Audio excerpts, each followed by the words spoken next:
no con este programa, sino con otro, pero lo mismo. ¿Cómo sería la respuesta de primer orden más tiempo muerto? En este programita grafica la entrada abajo y la salida arriba. O sea, siempre yo se las dibujo al revés. O sea, tienen que hacer un clic con la cabeza. Acá está la entrada, que es una entrada a escalón.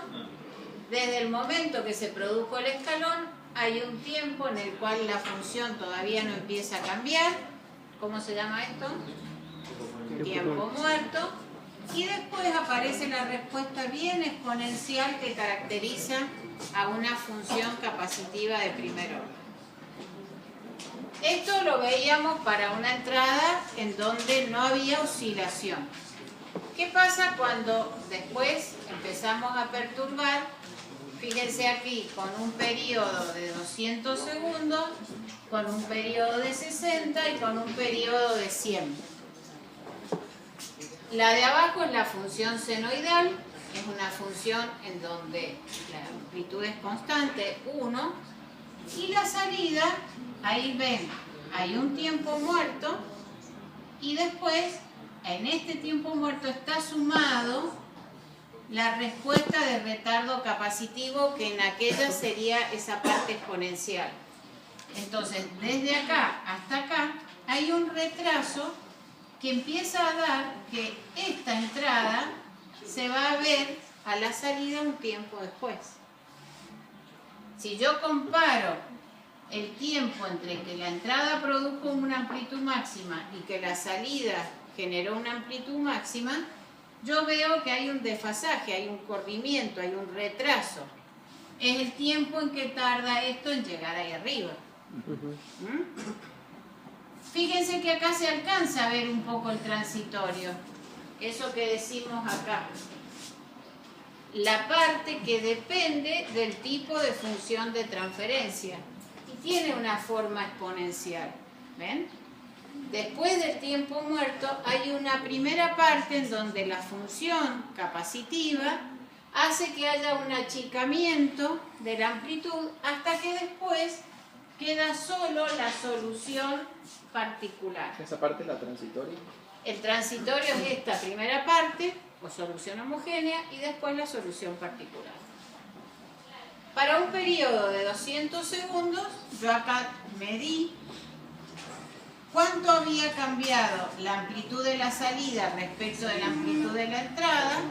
Esa relación era 1,5 veces, es decir, la amplitud de la salida fue 6,1 y la amplitud de la entrada en este caso había sido una variación de 4 unidades. En esta otra, en donde aumenté la frecuencia, el periodo ahora es 100, también tengo mi señal senoidal de amplitud 4, la salida se alcanza a ver un poquito el transitorio. Si yo comparo la amplitud de esta salida con esta, ahora es menor que 1. A medida que va aumentando la frecuencia, se va achicando la salida. En esta, que el periodo es 60, pasó lo que pasó con la amplitud de 10 casi, ¿ven? Acá se alcanza a ver el transitorio, pero la amplitud se achicó muchísimo y el corrimiento también cambió. Eso es lo que nosotros vemos gráficamente. Ahora vamos a mirar, bueno, aquí estas gráficas son comparativas de la misma señal senoidal de amplitud 4 a mayor frecuencia, menor y menor, cómo va cambiando, pero ahí se alcanzan a ver a veces mejor los transitorios, ¿ven? Y la amplitud final, cómo va variando a distintas frecuencias. Y ahora vamos a la teoría. ¿Por qué pasa esto?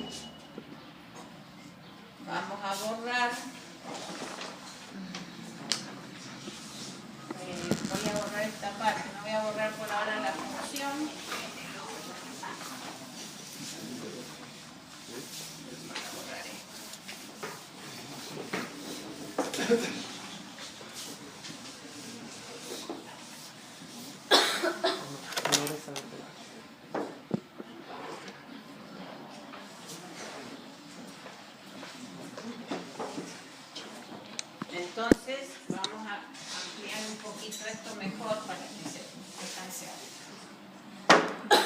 tenemos que la salida siempre es la función de transferencia por la entrada. Cuando quiero encontrar la función en el campo temporal, esto es hacer la antitransformada de I de S, unidad 1. ¿Sí? Es la antitransformada de G por U. Entonces es la antitransformada de algunos factores que venían de G, que los voy a poner como P1, P2 y P3, porque estos son los que grafico en el lugar de raíces, P2, P3, y algunos que son los que vienen de la entrada, y los distingo con A y con B. Entonces, esta parte son las raíces de G, y esta parte son las raíces de U. Entonces, miremos cómo era la antitransformada cuando la función era de primer orden, K sobre tau por S más 1, cuando tengo una señal senoidal de amplitud x0, x0 por seno de omega t, la transformada de Laplace es la amplitud por omega sobre S cuadrado más omega cuadrado, lo que vimos recién. Entonces, si yo quiero encontrar la salida, ¿qué tengo que hacer? G por U. Estoy haciendo este producto de acá. ¿Sí?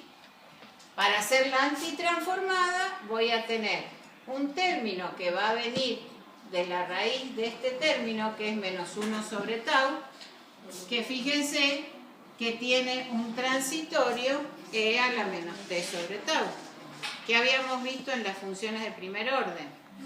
Si la entrada era un escalón, el transitorio era E a la menos t sobre tau. Si la entrada era una rampa, la salida era E a la menos t sobre tau y después una rampa. Siempre había como primera parte de la respuesta E a la menos t sobre tau. Y en la función seno también. Porque ¿de dónde viene este factor? De la antitransformada, de la raíz que viene de G. Por eso esta primera parte es también una respuesta, un transitorio que depende de la raíz, que es menos 1 sobre tau. ¿Entienden lo que estoy diciendo? ¿Sí? Sí. Esta función G por U me va a generar un factor en el denominador que es la raíz de G, que aquí es S más menos 1 sobre tau. Y dos raíces, S más J omega y S menos J omega, que me va a dar una función coseno de omega t y seno de omega t. Siempre el transitorio caracteriza a G. Como esta función era de primer orden, el transitorio depende de una función E a la menos t sobre tau. Y después va a quedar una parte de la solución, que es la solución particular, que depende del seno de omega t. Cuando nosotros hacemos un poco de trabajo matemático, que ya lo vamos a hacer en la parte más global, de estos dos términos, lo puedo llevar a una función senoidal desplazada. Y si yo me olvido de esta primera parte, que es lo que yo hacía gráficamente, no comparaba en la primera parte, en los transitorios, sino que comparaba cuando llegaba a la solución permanente, ¿vieron? Entonces yo ahora quiero comparar esta función, que es la particular, después que esto pasó, esto con la función original. ¿Y qué es lo que veo? Que la amplitud de x0 quedó modificada por k, pero también depende de la frecuencia. Y a medida que la frecuencia aumenta, al cuadrado disminuye la amplitud. Por eso veíamos que a distintas frecuencias, cuando yo acá grafiqué para 0,1, para 1 y para 10, mientras mayor era la frecuencia, más chiquita era la amplitud. Y es de esta parte, de comparar la amplitud de la salida con la amplitud de la entrada, que era X0. ¿Me siguen? Sí. Y por otro lado, ¿qué pasó? La función senoidal de entrada permanece con la misma frecuencia a la salida, pero desplazada a un ángulo phi. Y si yo miro en este ejemplo, ¿de quién depende phi? También depende de la frecuencia. Entonces, ¿qué estoy viendo? Que cuando a mi función de transferencia G yo le aplico a la entrada una función senoidal, seno de omega t, con una amplitud de x0, a la salida voy a tener una función, lo voy a escribir así,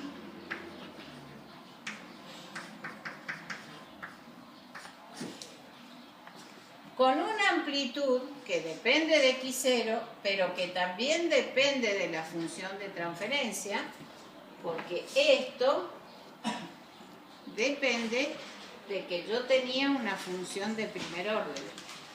Esa forma en la que va a impactar esto a la variación de x0 no es lo mismo para una función de primer orden, para una de segundo orden o para una con tiempo muerto.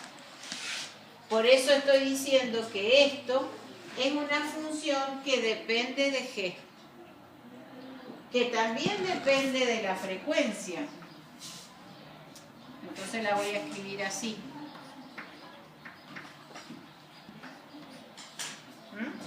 Que es una función que depende de la función de transferencia que hay acá adentro, que depende de la frecuencia y que va a tener un retraso, un desfasaje, que también depende de la frecuencia y de G. Entonces vamos a mirar ahora cómo sería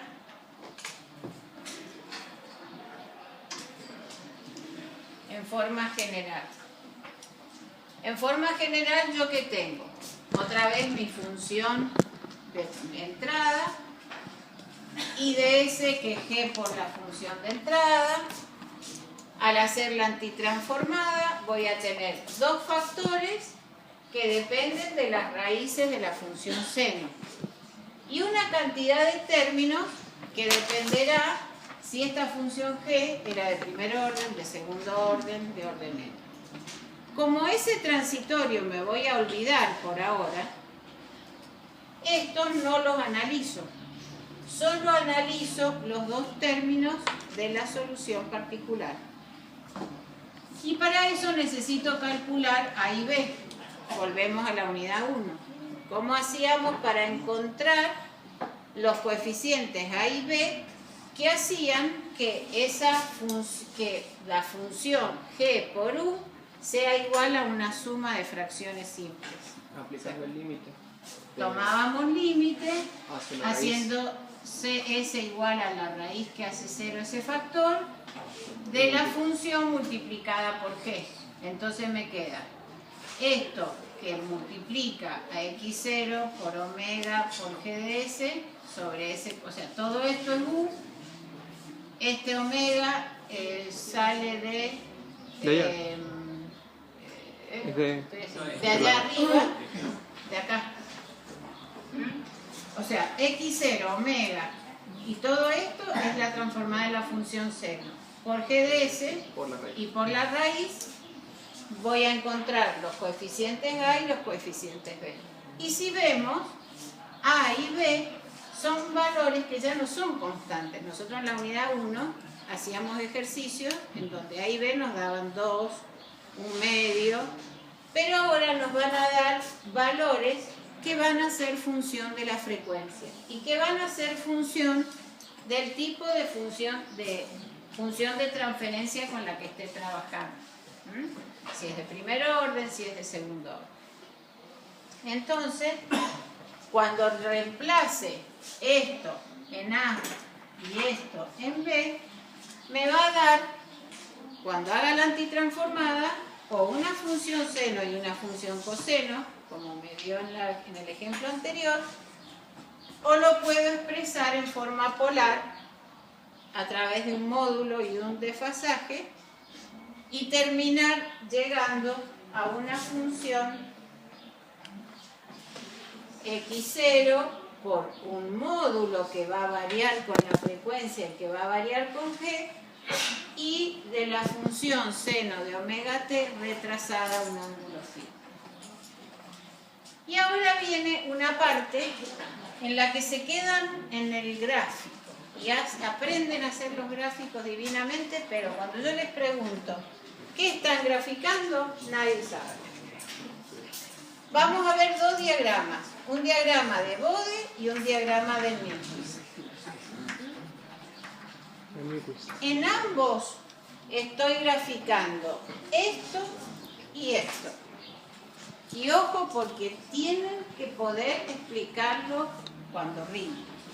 No es cuestión que sepan hacer el gráfico.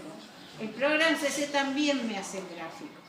Lo que ustedes tienen que saber es analizar los gráficos. Eso es lo que tienen que llegar a poder analizar. No quiero que me digan perfectamente cómo son los gráficos y no sepan qué significan. Entonces, ¿qué voy a graficar en cualquiera de los dos? ¿Cómo varía la amplitud de la salida? En definitiva es todo esto.